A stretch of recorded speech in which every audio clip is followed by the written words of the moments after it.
All right, welcome back. Today was the big day. We had egg retrieval this morning and we got 21 eggs, which is wonderful. That's about exactly what we were hoping for when we first started our um, journey with the office we're at in Phoenix. Our reproductive endocrinologist had thought that he would get between 22 to 28 eggs.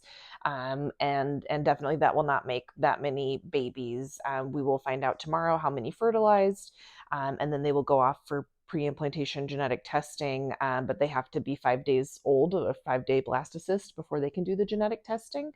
Um, and not all of them are going to make it that far. And so he said if we get 22 to 28 eggs, we might get 4 to 6 healthy embryos. And so the numbers will shrink day to day, and that's normal. That's okay. So but yeah, things went pretty well.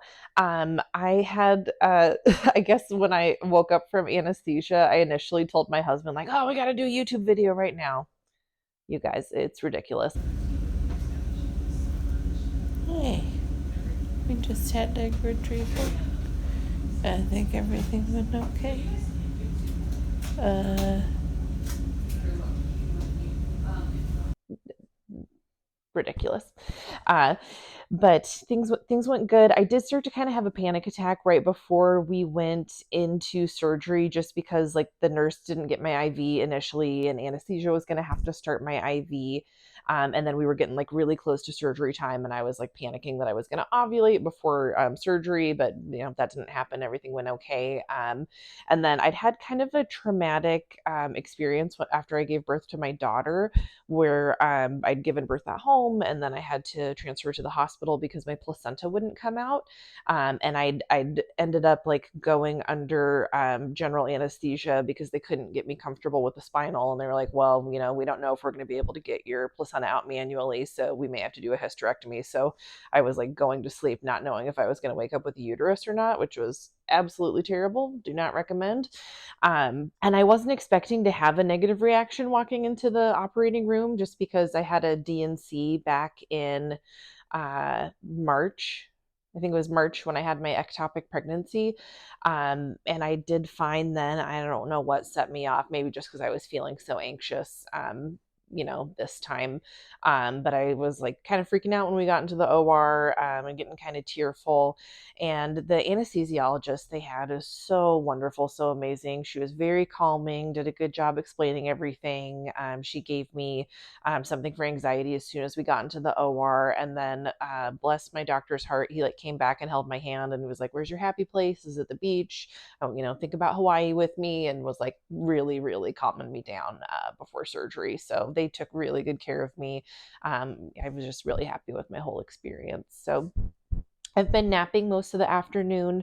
I feel pretty tired, but that's about it.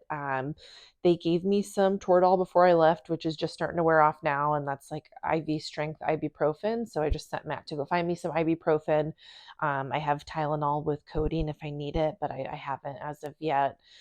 Just been tired, just been napping. A little bit crampy, but not like near as bloated or having near as much pain as I was anticipating. And that may get worse tomorrow. We'll see. But today's Thursday. Our plan had been to fly home Sunday, but we decided we actually bumped our flights up to Saturday now, so we can just have a day to recuperate at home before I have to go back to work. But yeah, things went really well. We did do the IVF tradition of going out for French fries after egg retrieval, just because the sodium in the fries is supposed to help prevent ovarian hyperstimulation syndrome. And so I know a lot of people do like McDonald's, because I guess McDonald's has the saltiest fries or something along those lines. But we don't have In-N-Out Burger in Washington, and we love In-N-Out Burger, so we did that instead. So that was kind of fun.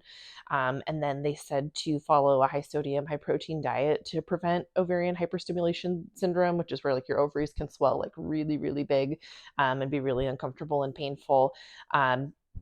And so my mom's making us a nice meatloaf tonight, and we'll just, eat lots of protein, eat lots of sodium, drink lots of water, and get some rest. And I will let you guys know when we find out uh, how many eggs fertilized. So yeah, if you're new, my name's Jess. I'm a certified nurse midwife and infertility mom, and you are more than welcome to follow me on my IVF journey. Feel free to like, subscribe, turn on the notification bell, and I will see you guys next time. Thanks.